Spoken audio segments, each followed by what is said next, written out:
Bonjour et bienvenue dans cette seconde partie du 12-14 consacrée, vous le savez, à votre émission Place Publique avec vous, Zouri Hamza. Nous allons parler donc des feux de forêt. Bonjour. Bonjour, c'est Ida Roussi. Bonjour à tous. Et c'est une problématique récurrente en chaque fin de saison sèche à Mayotte. Des hectares qui partent en fumée sans que la population n'en saisisse les risques et connaisse les comportements à adopter. Quelle est donc la situation? Quel bilan en cette fin de saison? Nous allons le savoir avec nos invités. Camille Philippe, bonjour. Bonjour. Vous êtes chef du service des ressources forestières du conseil départemental. Également avec nous, le capitaine Idaroussi Saïd, bonjour. Oui, bonjour. Vous êtes chef du groupement territorial au centre d'incendie et de secours. Et avec nous également, Michel Charpentier, bonjour. Bonjour. Vous êtes donc le président de l'association des naturalistes de Mayotte. C'est ça. Soyez les bienvenus.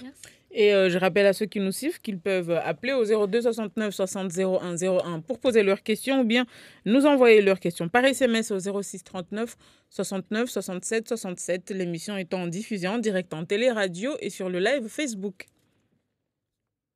Watukufu timwezini marhaba bomlio na wasimtana wa leo na leo sahadisi de moro ziniskauza hingia kwa kila mwahashtaha babo rusuja leo rijue hanamna jeje moro zinzi sikao na zi sharia mbali nambali tolazimu zidungwe ata udzironu usike kwa kila mwaha babo rusuja jirione swafi mwahaunu stongozo za hanamna jeje moja na wajeni watu wahandade bibi Camille Philippe ikaomba wede dhamana ashapi hao na chunguza patana shtaha pala mawakala tuhurongoza ibo tukatina na kapiteni Darusi Saidi tuhurongoza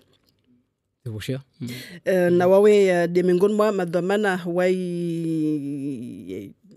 mapompier sojoro ngoma zimamoro maore Iwana wasitena Michel Charpentier Jomba wede raisi wa ishama ya manaturaliste ya hunu maore marahaba ivomliona wasi mtana wa leo. Haunahaniza warunga wamba watujua wa hiri harma ikavumbili sitina shenda sitini kavumoja ibadise masuala yao au warivelejide masuala yao hanzia za SMS harma ikavu sita 37 tangazo madza mnaudie vunawila mbaloka hanzia za télé, radio na live Facebook. On commence avec vous, capitaine Idaroussi. Est-ce qu'on peut déjà dresser un bilan de la saison Alors, cette année, donc, l'activité incendie fait de végétation, ça s'est développé, ça s'est progressé. On a fait à peu près 346 interventions d'avril jusqu'à pas plus tard que le 24 novembre, donc il y a 2 jours. Ça s'élève à peu près à 194 hectares, tout fait confondu de végétation, à savoir que ce soit récolte, feu de forêt proprement dit, fait des récoltes et fait des landes. Mais là, c'est parce qu'on parle de fin de saison. Est-ce que c'est vraiment fini là ou pas encore? Est-ce on peut à tout moment s'attendre à ce que... c'est pas forcément fini parce que bon, la saison de pluie n'a pas encore vraiment commencé, premièrement. Deuxièmement, l'activité de préparation agricole, ça continue. Et on voit à travers le département les dégagements de fumée qui sont partout. Donc, tous les week-ends, normalement... Même ce matin, du côté du sud... Oui, donc la plus grosse activité, c'est surtout au sud, les 3 communes du sud, Bouini, Kanikeli et Chirongi. Mais d'autres communes sont aussi impactées, aussi bien la commune du Tingoni, au même titre que les communes du Dembéni aussi. Donc les plus grosses activités se sont concentrées dans ces communes-là. Petite Terre n'est pas forcément épargnée non plus.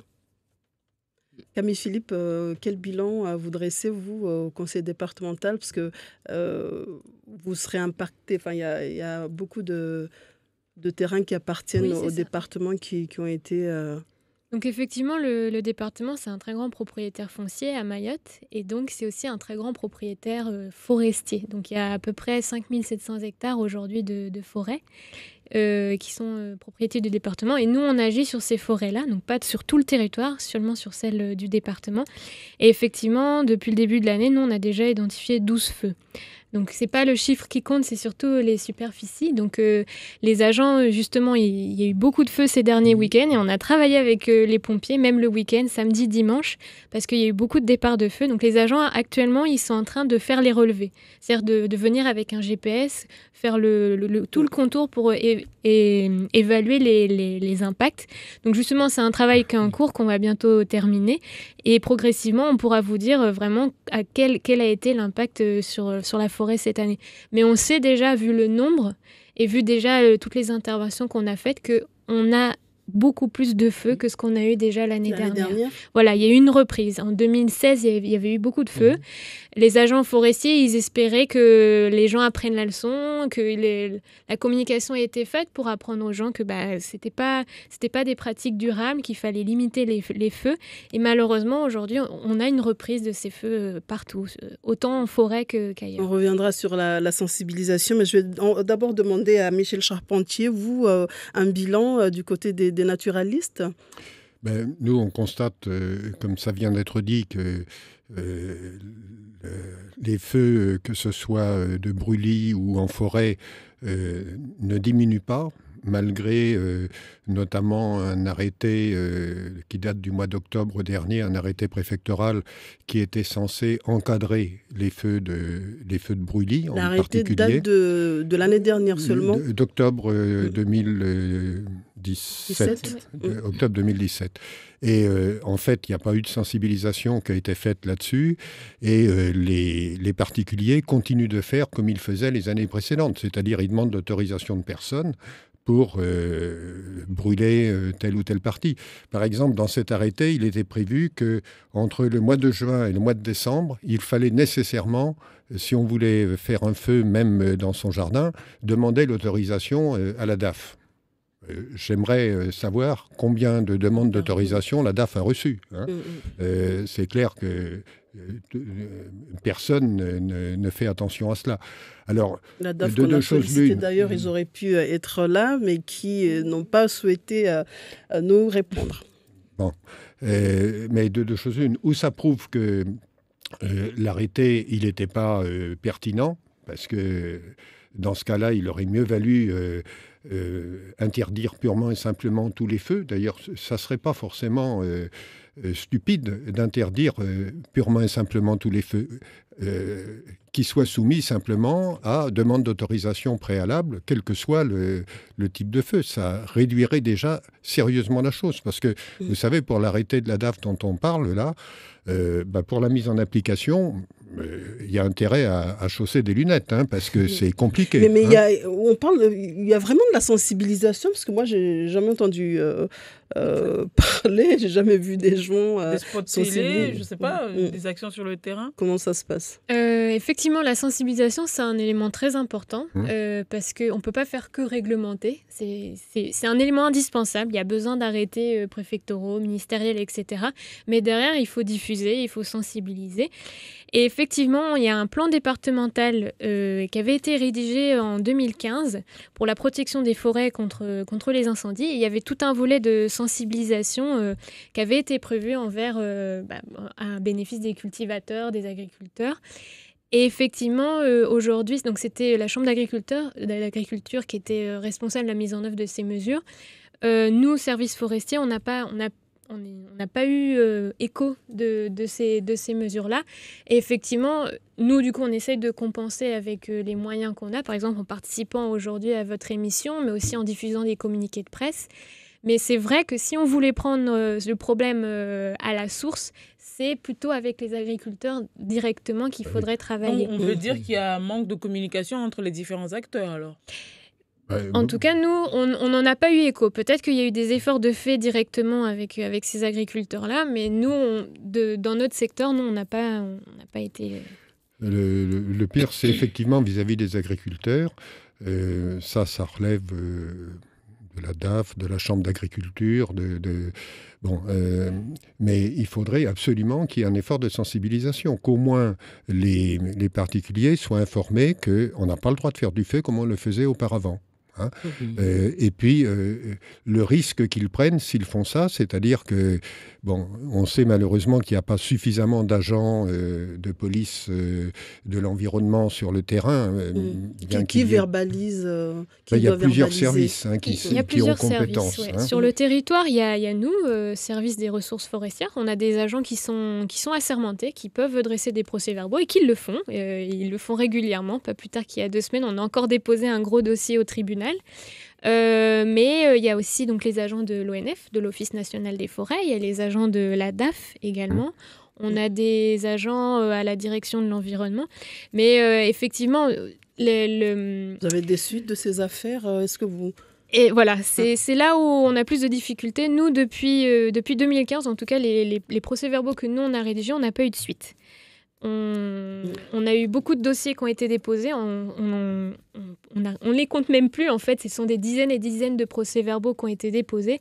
Et malheureusement, jusqu'ici, on n'a pas de retour. Donc, on a beaucoup d'espoir parce qu'il y a une nouvelle substitut au procureur qui est arrivée début septembre, qui normalement est chargée de toute la thématique environnement. Donc, on croise les doigts et on espère vraiment que les choses vont changer parce que nous, on aura beau rédiger des procès-verbaux toute l'année, s'il n'y a aucune suite de données judiciaires, malheureusement, c'est du travail un peu perdu. Voilà. Parce que ça, on peut le traduire d'une manière très simple.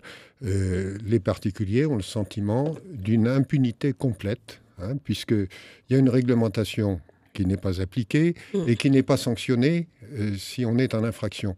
Bon, les gens se disent, on fait ce qu'on veut. Il y a beaucoup de récidives. Et le résultat, c'est ce que disait le capitaine il y a un instant, environ 200 hectares qui ont brûlé cette année. Shimaore capitaine Indarusi ratsubenza urambie mwahaunu ni kama za mshindu mpara mavuna ya zihazi komba de mwazifanya zapatana na moro sikao saha umindra.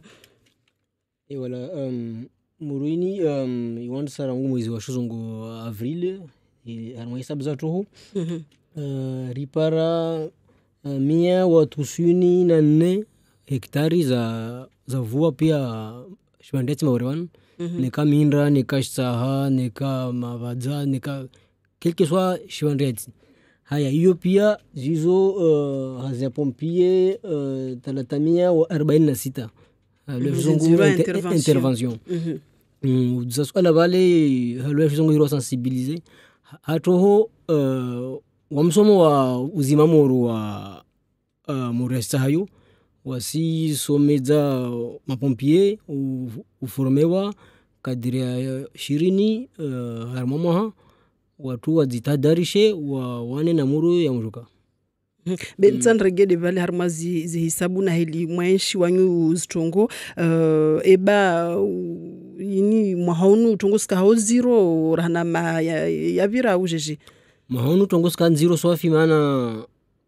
haufani sana ma yavira mizmili usaini wanu septembru ta leo iker fardisha renge magari na watu roto bonze wakikamwe bonzeho haziao washapetu na muru yu na hiyo kara kaifanya moro zinu usikaswafi de havi mikabala de havi swafi komeza mawari wanu pia zamona tambu wao bei mori mengi imiziro de komeza swili noho komenya kani shurongi bweni na komeza harnahar babo kurza dembeni babo undata para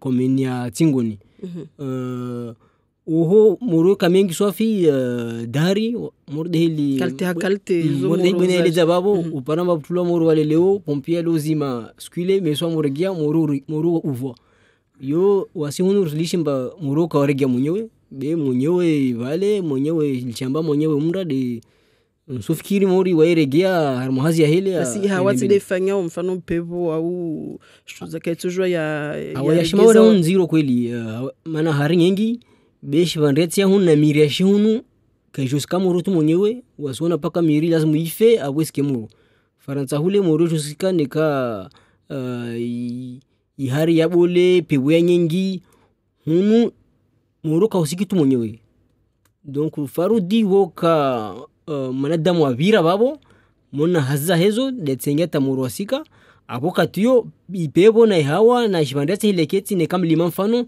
yo tsengia moro le onrembio urande haraka Awa makatia kashkazi kusi samahani mwendeleo ya shimaureni watu rengeza shimandeti kabla kashkazi ungia donc rangu utu ta mfano liwanu voza moja ikemba shimandeti tayari zilime ikemba maza zitabulwa donc wakati mwingi hazizosoka kama deba kama basi hazin morini shomba ashtaha zikaska karibu na pareni zero sofi mu para wanyu mazmamoro diwe makati mwendrar ma intervention mauriz wasitambo elio mordila tono pe maurwan kabwasi mabare maravunoho ya magari ya pompiele mba yazime mureo magari yale sona pia zamba yale makamio mabule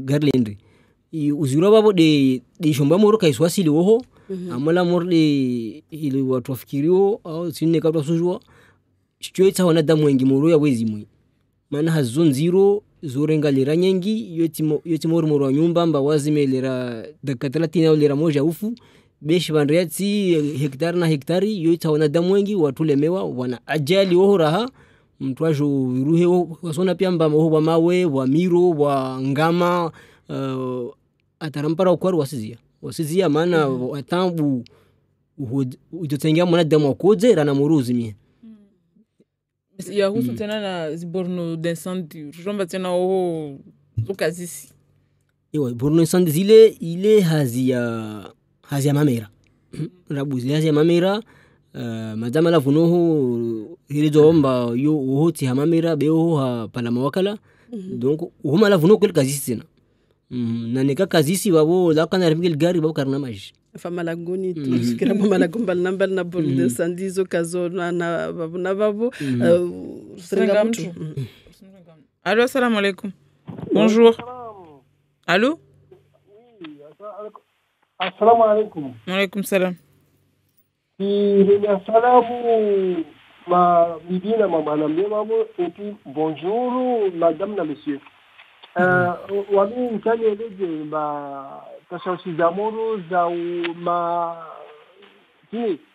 za uvuda imaone yini kongoni ya titi de kishijua zana mwenye baba sile zamba vundia kazimo za onda malavuni dada si nalibona mwa helikopteri nalibona tuwale mwa helikopteri ya urenga watu wa shukao sisiwa ya mtambolo na chiji hadu ya wavinga mamuji nalibona mwa helikopteri ya usaidia wa yao malafu kweli kawasina zizana za onda malavuni tauku epi shikia vile na kusaneleje somahani na kusaneleje mba juzi vaya 2004 karaka haruma decentralisation moro kawakutula moro malavununu mana beluwatia kiliko davu vuka watu wakana magari kajini tanongoe maforestier waka wengi wakana magari wakana ilesansi wakana pia zombo wakobira harima zi reserve za forestier zatu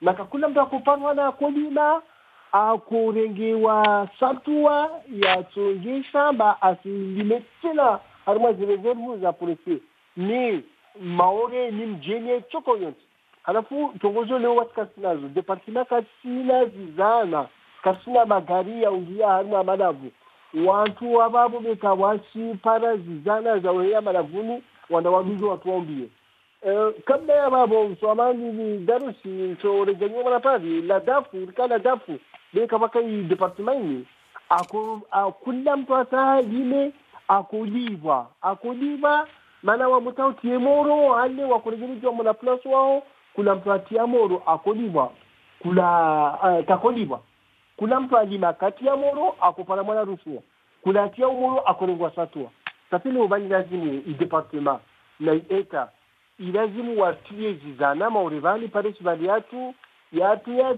irege ikimudu na kamana harma mdamshashi babo kastopa na sina maji mana istahapia njia shona ranguwa si weyo iti atawajini wasikesonga iti marhaba haumaliza haumaliza itafadhali naliboli zizana naliboli ya magari mafurestier wapana hii manavuni mwenye wabo tilikonjilu wapare jana ba moro muska sano wato zuwa wade tutsu bila nga magari kabasa mabare marhaba urdelarongwa wavonyi kamzhuvidzwa na mazhandarmu au watu mana usizvomba mapompeo ukawasi wengi ukauzieledzwa vavo wonyi kamshini mapara msada ya watu wengine mfano vanu kwa kila mtu na hazi yae gendarmu wewe ti mzima moro bila wasi ti mtu mba sabatana na uhifadhi mitendo lordu msadawo des pompiers waluma orevanu professionnels na volontaires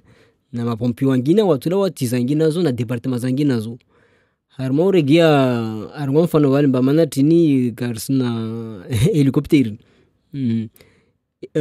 kabasta departement moja yana helicopter faranta ya uzimamo departement iyo zizo moyens nationaux zomboza moro za daula zojo hirwa mori la renyo babo wa environnement babo kula mwa wakati wa rangu septembre hata oktobre doje babo maana la renyo moro kambule na hunu moro ya hunu yo mititi mengi be harmashmande ati mititi tofauti tena modena jamba hawaya shuna miria shunu timor mfano la renyo bila timor de faranta. En fait, je voulais parce qu'il y a la personne qui a appelé qui soulignait qu'auparavant, il y a eu quand même, il y avait les autorités qui étaient là, Pourquoi enfin, maintenant, il n'y a personne parce que il dit même pour aider aux agriculteurs de canaliser un peu leur champ pour la mise en feu ou je sais pas. Et d'autres... Celui qui faisait de la culture sur brûlis, on l'aidait pas. Et l'autre qui faisait de la culture sans feu, il était aidé. D'accord. L'accompagnement donc, des agriculteurs, tout à l'heure j'en ai parlé, c'est la chambre d'agriculture qui avait été identifiée. Justement parce pour réduire le nombre de feux, la sensibilisation des agriculteurs avait été identifiée comme prioritaire.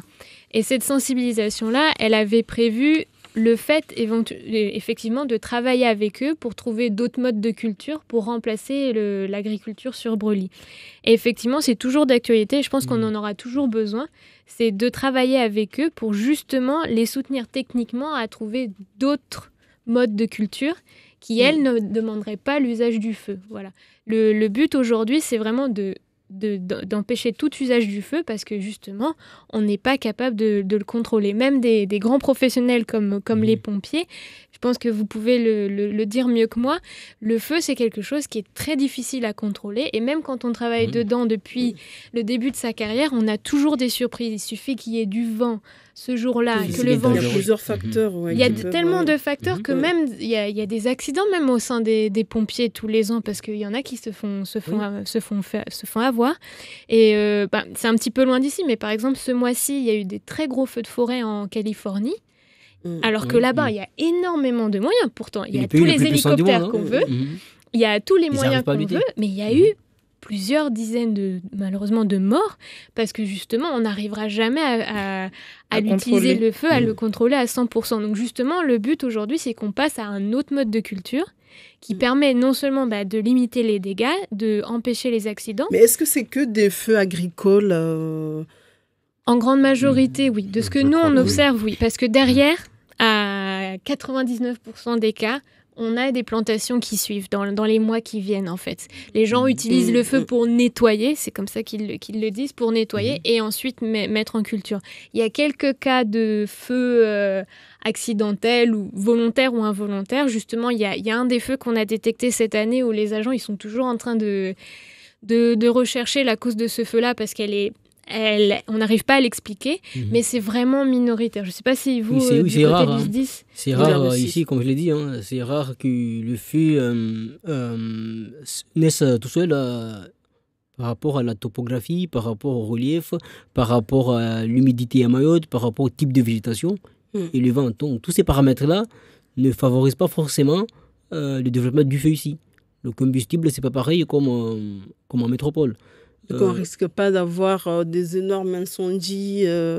Non, comme je l'ai dit, le soir, la température baisse, quelle que soit la saison. Le taux d'humidité, il augmente. Donc le feu, il a tendance à baisser d'intensité. Ça pourrait reprendre le lendemain avec le lever du soleil plus la montée du vent ça reprend, mais les soirs toujours, ça baisse. Et puis on a très peu de végétation basse ici, donc c'est surtout les végétations basses qui sont plus dangereuses que les arbres. Après, avec le développement des cultures, le nombre de défrichements qu'on observe aujourd'hui en forêt, ces végétations basses, elles sont en augmentation. Donc plus on a de défrichement tous les ans, plus les surfaces forestières diminuent et plus donc le risque de feu augmente. Michel Charpentier. Alors, c'est vrai que le brûlis est une tradition à Mayotte, mais c'est une tradition, on s'en aperçoit, qui présente bien des effets néfastes. Or, il y a des alternatives au brûlis. C'est ce que je voudrais essayer de présenter. Les agriculteurs, ils défrichent. Je ne parle pas de ceux qui abattent des arbres dans la forêt. Bon, ça, c'est encore autre chose. Hein. Mais l'agriculteur qui a son champ et qui, en fin de saison sèche, coupe tout. Et il coupe tout en y mettant le feu ensuite. S'il laisse sur place, ça présente 3 avantages. La première, il y en a même 4 d'ailleurs. La première, c'est qu'il n'y a pas d'incendie. Hein. La deuxième, c'est que ça constitue une espèce de paillage, on appelle ça, sur le sol. Hein. C'est-à-dire que ça constitue une petite protection du sol qui est, c'est le deuxième avantage, très arrangeante lorsqu'il y a les grandes pluies qui arrivent. Elles ne tombent pas sur le sol nu, elles tombent en fait sur ce paillage et ça amortit, disons, l'effet d'érosion de la pluie. Hein. Par ailleurs, ce paillage, ça constitue aussi ce qu'on appelle de l'engrais vert, hein, c'est-à-dire qu'en se décomposant, ça va apporter de la matière organique au sol, pas dans des quantités phénoménales, mais beaucoup plus que si ça avait été purement et simplement brûlé. Et puis, en même temps, ça protège le sol du dessèchement. Hein, parce que pour garder l'humidité dans le sol, c'est encore mieux qu'il y ait cette couche de paillage par-dessus. Donc, évidemment, c'est moins clean que d'avoir un sol complètement nu, mais on sait bien ce qui se passe quand il y a un sol complètement nu à l'arrivée des premières pluies, surtout si on se trouve sur des zones très en pente, comme c'est de plus en plus fréquent, parce que les agriculteurs, ils montent de plus en plus haut pour trouver des terrains, et sur des zones très en pente, c'est des dizaines de mètres cubes de terre, de bonnes terres agricoles qui descendent vers le lagon et qui vont en plus envaser le lagon. C'est-à-dire qu'on perd de la terre agricole et puis on perd également de la productivité des récifs coralliens et des poissons associés, etc. Et même la sécurité des habitants, parce que quasiment toutes nos forêts se situent sur des crêtes, et en bas des crêtes, le plus souvent, c'est là où on retrouve les villes et villages. Les habitations. Voilà, et donc les habitations. Donc tous les risques qu'on accentue au niveau des milieux naturels, comme par exemple en défrichant, en mettant le feu sur des cultures, tous ces risques-là d'érosion, de coulée de terre, etc., souvent les conséquences, on les subit nous dans les villages, parce que c'est des terres qui arrivent dans nos habitations, etc. Et c'est comme ça qu'on... On prend quelqu'un en ligne. Bonjour. Bonjour. On vous écoute, monsieur. Merci. Je voudrais seulement demander quelques explications par rapport j'ai entendu là, un autre mode de changement, un autre mode de culture. Je n'ai pas bien compris. Est-ce que ce n'est pas changer la banane avec d'autres cultures, parce que la banane nous oblige à la cultiver avec du fait, ou bien changer une manière de faire et la banane. Parce que si c'est pour changer la banane, alors que la banane c'est un fruit en fait de Mayotte, ça veut dire que en suivant les conseils, on se trouvera dans 20 ans, 30 ans, 50 ans avec beaucoup de fruits qui n'existeraient plus dans l'île, alors que c'était. Mais c'est là où je n'ai pas bien compris. Je peux que je me suis trompé, mais c'est justement la raison pour laquelle je demandais. Merci. Pardon? Oui, vous vouliez rajouter quelque chose? Oui, encore. Rapidement, monsieur, s'il vous plaît. Capitaine Bravo. Samba vale tikia vavo amba tujua bukebisada ya usaidia umoro wozima insijisa tu amba basi mtulela mpala malavuni asaidia wakati morolo mwingi population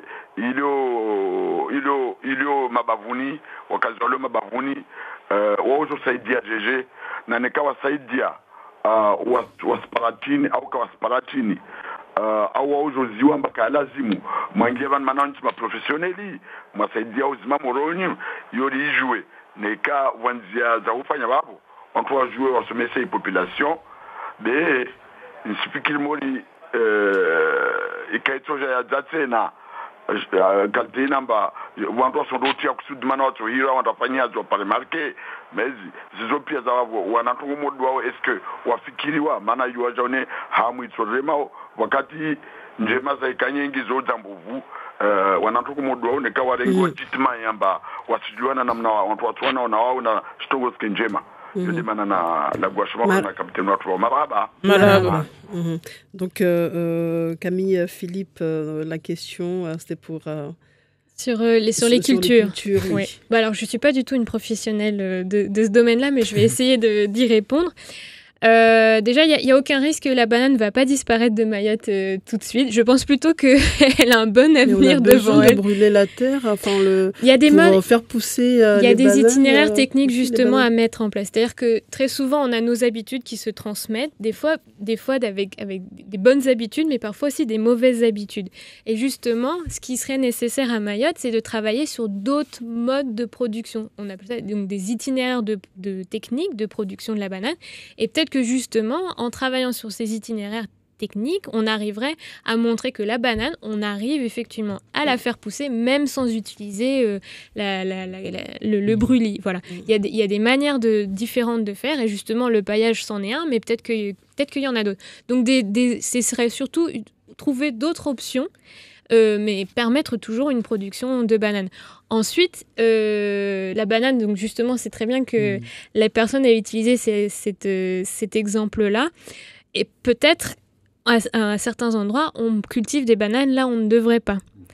Justement, est-ce que augmenter le nombre de bananeraies à cette échelle-là, ce qu'on observe aujourd'hui à Mayotte, est-ce que c'est une bonne chose? Ou est-ce que plutôt, ce serait bien de diversifier avec d'autres types de cultures, d'autres productions de légumes ou de fruits qui, eux, n'ont peut-être pas besoin de feu, peuvent aussi pousser sous un ombrage, sous des arbres, etc.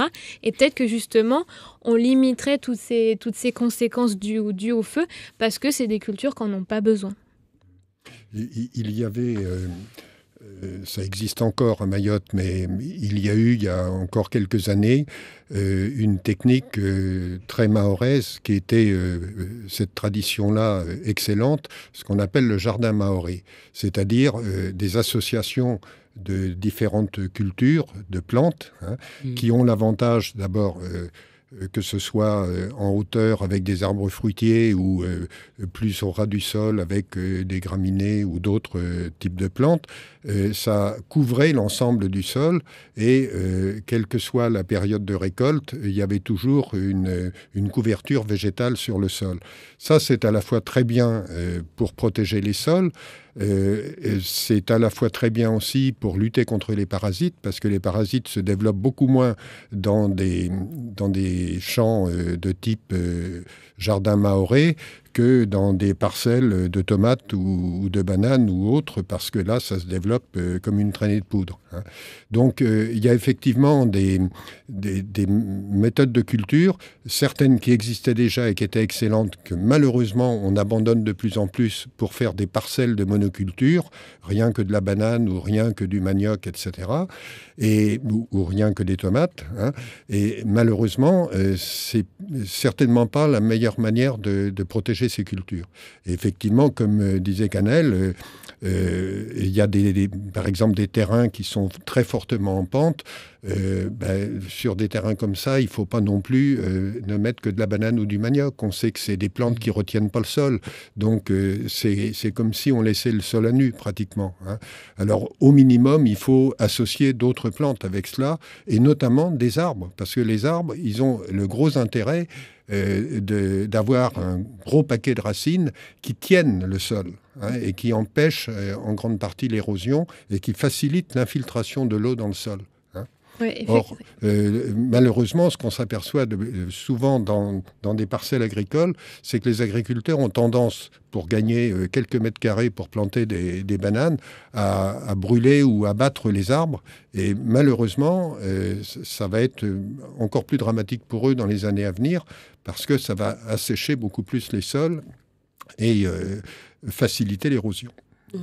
Oui, effectivement, c'est très bien que Monsieur Charpentier en parle. L'avantage de l'arbre, il est multiple. Il produit donc, il produit un certain nombre d'avantages, même économiques, pour les personnes qui les conservent sur leur parcelle. Et effectivement, si vous regardez tous les endroits sur les routes ou proches des habitations où vous avez ces coulées de terre, et ben si vous regardez un petit peu en hauteur, vous verrez que très souvent, c'est parce qu'il n'y a plus d'arbres, c'est parce qu'on a tout enlevé et que justement, dans une grande majorité des cas, on a remplacé par des bananes. Et ça, même si c'est un végétal, et même si ça semble vert, avoir des feuilles, etc., les avantages que fournit un arbre avec celui d'un pied de banane ne sont pas du tout les mêmes. Et justement, le fait de retenir la terre, ça n'a rien à voir, ce n'est pas comparable entre un arbre qui a effectivement de très grosses racines qui vont en profondeur et un pied de banane qui a presque pas de racines en fait, ça maintient pas le sol. Donc effectivement, le jardin mahorais, c'est une pratique de culture qui se perd et que nous aussi on encourage. On a un certain nombre d'agriculteurs qu'on a en convention agroforestière et nous on leur demande justement de conserver les arbres. Oui. Oui, mwenyewe balahira bale ako disamba msadatini tonda wingi tau saidia na wanana muru wao nzoile zamba uzima moro yo usomo na yo hazia pompier uzima moro yo paka mtu soma au katio abeliwe anazima moro maana morde hili madamu elija waomba moro uhatwari watu wengi wao fariki arma moro kada mdilar mlamina mawaribanu karapara babu bila tusme mungu raspare babu bebo msadangi na yo kirim twaje mori zabatana na usaidia ta hamfano tu de mtu ajo ishibandati ile yake tsoho na zindia za uendata wasilo wone msaderde wasi kartola ta wo kasumtia mtu mwana ihatwari ya uzima muru au mfano kana mtu wingi asaidia mizo mfano halwesho logistique comme ça bila kasumtia mtu le mwana hatwari be uzima muru safi paka mtu ka pompier professionnel au pompier volontaire. Il y a différentes réactions sur les réseaux sociaux. Il y en a un qui dit que le problème serait réglé si on faisait qu'appliquer les lois comme celles qui sont appliquées en France métropolitaine. En saison sèche, on ne fait pas de feu. Et ceux qui sont pris en flagrant délit, eh bien, on leur donne des contraventions. Et puis, par SMS, c'est quelqu'un qui a signé, il dit « Je pense que brûler Mayotte est une volonté politique. Je m'explique. Il y a quelques années, la DAF et les services concernés ont tout mis en œuvre pour combattre la déforestation causée par la fabrication sauvage du charbon en bois. Aujourd'hui, pourquoi les feux qui sont visibles à des kilomètres et des kilomètres à la ronde, il n'y a personne qui ne réagit? Pas d'amende, pas de saisie de terrain, pas de peine de prison, rien. » Alors, c'est une très bonne intervention et ça va me permettre de passer un message là-dessus. Donc, je le dis tout à l'heure qu'il y avait des quantités de procès-verbaux qui étaient dressés par les agents et qui étaient déposés au tribunal. Malheureusement, c'est des services au tribunal qui sont débordés, qui ont beaucoup de choses à faire. Et le domaine de l'environnement, jusqu'ici, n'avait pas été mis en haut de la pile. Voilà. Et donc, il y a eu beaucoup de dossiers qui n'ont eu jamais de suite. Donc, effectivement, s'il y avait un gros changement là-dessus, je pense que ça changerait beaucoup le paysage parce que toutes les personnes qu'on a pu identifier, qui ont commis donc, des feux, des défrichements, des coupes, du charbonnage, des dépôts de déchets, toutes ces personnes-là, si elles étaient au moins convoquées, s'il y avait au moins une convocation, sans même qu'il y ait de conséquences judiciaires, mais au moins de leur rappeler la loi. Voilà, un rappel à la loi, déjà, ça nous aiderait beaucoup, parce que nous, on n'a pas ces compétences-là. Donc, effectivement, nous, on compte beaucoup sur ce volet-là, parce qu'on se sent impuissant. Et ensuite, effectivement, les feux qu'on voit à la ronde depuis la ville ou depuis le littoral, Et il ne faut pas croire qu'il n'y a personne qui passe derrière. Souvent, justement, comme c'est facilement visible, ça fait partie des infractions qu'on arrive le mieux à détecter. Donc les agents, quand ils sont en permanence le week-end ou la semaine, ils se déplacent, ils vont sur le lieu du feu. Très souvent, ils vont prendre contact avec nos collègues du SDIS, parce que parfois, il y a besoin d'intervenir quand les feux commencent à devenir incontrôlables. Et justement, à chaque fois, le feu il y a une enquête derrière.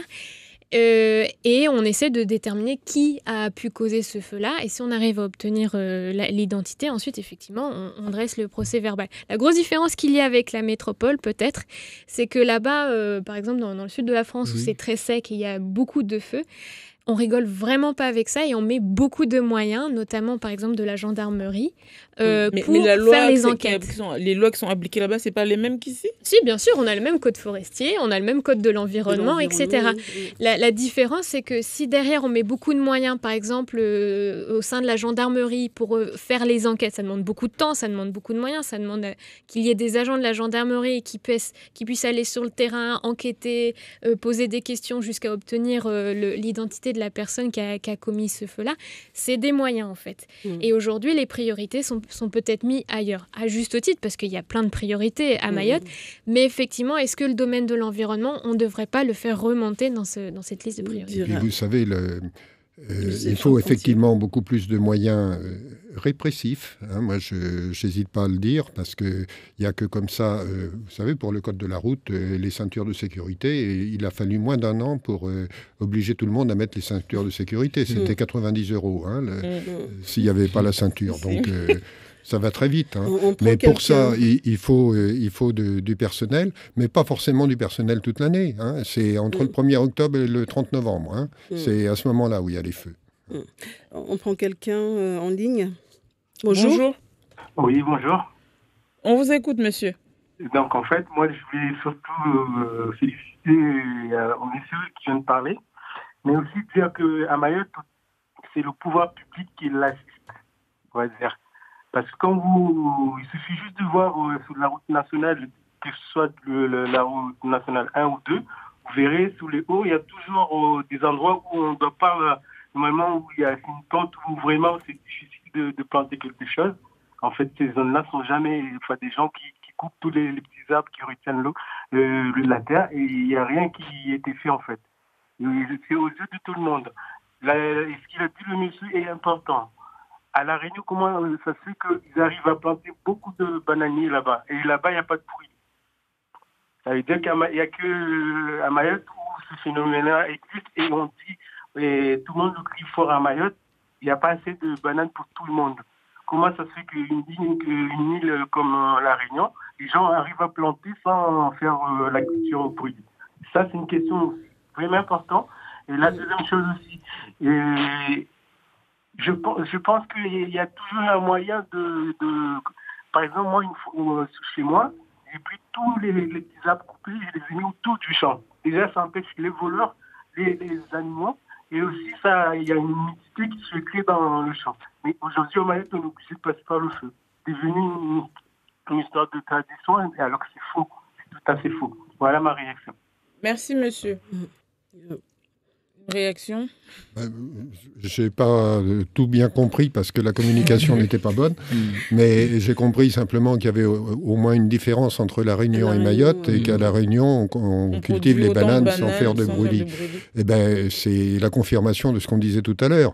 Il n'y a pas qu'une seule technique pour cultiver des bananes qui consisterait à brûler le terrain. On peut, il faut que tout le monde le sache, cultiver des bananes sans forcément mettre le feu sur le terrain. Et ça, il faut que la DAF, la Chambre d'agriculture, les associations, peut-être, tous les intéressés, fassent de la communication là-dessus.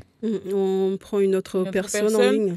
Et en même temps, il y a une personne ici qui demande si moi, je suis témoin que mon voisin ou quelqu'un a mis le feu à la forêt, est-ce que je peux aller le dénoncer? Et donc, toute personne qui est témoin d'une infraction est censée porter la connaissance au procureur. Donc, c'est ce qu'il dit la loi. Et alerter les services comme les pompiers, pour réagir très vite s'il y a besoin. Surtout. Bonjour. Allô? Allô, assalamu alaikum. Alaikum salam, bonjour. Bonjour. Je parle en français ou en maoré? Vous choisissez. Vous avez le choix. Oui, j'ai entendu un peu le débat là. Alors, je voulais juste préciser que quand on parle de l'agriculture, on parle de la pêche aussi. Donc, agriculture, c'est lié à la pêche. Donc, qui dit agriculture, c'est le feu qui ravage. La pêche, à la mer, et les sargasses, tout ça. Donc, tout ça demande des techniciens. Il faut qu'il y ait des techniciens qui, à Mayotte, je parle de Mayotte, et des techniciens de la DAF qui expliquent les gens qui passent sur le terrain, voilà, expliquer les gens comment on fait ceci, cela. Et il faut faire comme ça pour que il n'y ait pas de feu. Et puis, voilà. Mais les techniciens, on n'en a pas. Tous les techniciens, avant, ça marchait parce que les techniciens étaient sur le terrain. Maintenant, on les a tous intégrés dans les bureaux. Et quand on dit, il y a un proverbe qui dit, quand il y a le chat, comment je dis, est absent, les souris dansent. Oui, donc on a laissé le terrain, la forêt, tout aux gens qui viennent de partout et qui ravagent. Merci beaucoup, Ouseni. Je finis. Dépêchez-vous, s'il vous plaît. À La Réunion, tous les maniocs, bananes, tout ça, même coco, ça vient de Mayotte. C'est Mayotte, les Comores, les îles Comores qui ont envoyé des plantes à La Réunion pour qu'aujourd'hui on mange de la banane, manioc, tout ça. Merci. Et les Comores, maintenant, ils sont en ruine. Merci beaucoup, monsieur Ouseni. Je crois qu'on a compris votre message et votre inquiétude. Une réaction, Michel Charpentier? Je suis d'accord avec lui sur le lien entre l'agriculture et la pêche. Ce qu'on disait tout à l'heure, c'est que des mauvaises techniques agricoles facilitent l'érosion des sols. Et l'érosion des sols, c'est de la terre qui descend vers le lagon, plus ou moins rapidement, c'est charrié par les ravines et les rivières, ça arrive dans le lagon et ça se dépose sur les récifs coralliens. Et sur les récifs coralliens, ça peut contribuer à étouffer, à asphyxier les récifs. Et on sait que les récifs, c'est là où viennent se reproduire, se nourrir les poissons, etc. Donc il y a un lien très direct entre l'érosion des sols et la pêche. Une dernière personne avant de conclure l'émission. Bonjour. Bonjour. Yacoub, on vous écoute. Juste, tout à l'heure, vous avez dit qu'il n'y a pas suffisamment d'agents sur le terrain. Donc, mon idée, c'était pourquoi ne pas mettre à disposition, ne pas communiquer les numéros des différents services qu'on peut contacter au cas où on remarque des incendies sur le terrain. Comme ça encourage la population à aider les agents en charge de ces problèmes. Les numéros. Alors donc, merci beaucoup. Des services qui sont en charge de ces incendies, justement. Quand on remarque sur le terrain des problèmes, on peut contacter. Merci. Alors, déjà, il y a les pour tout ce qui est mission de lutte contre l'incendie, donc il suffit de donner l'alerte en appelant le 18. C'est un numéro gratuit. C'est le même numéro pour tout type d'alerte, tout type d'intervention, que ce soit incendie de forêt, secours à personne, accident de circulation, c'est le même numéro. 18. Est-ce qu'il y a des explications particulières, par exemple, quand quelqu'un appelle, qu'est-ce qui... Alors donc au moment de l'alerte, afin de bien adapter le dispositif par rapport à la demande, on a besoin de savoir en premier déjà de quoi il s'agit et l'adresse. Et on sait très bien qu'à Mayotte, on a vraiment un souci d'adressage. On aimerait savoir exactement qu'est-ce qui se passe et où ça se passe. À partir de là, on engage notre première chaîne de départ et puis on prendra les informations complémentaires au fur et à mesure pour réadapter, réajuster nos moyens. Merci beaucoup. On a terminé. Merci beaucoup Camille Philippe, capitaine Ida Roussi Saïd et Michel Charpentier d'être venus nous voir. Et vous, Sitida Roussi, merci à vous de nous avoir suivis et à la semaine prochaine.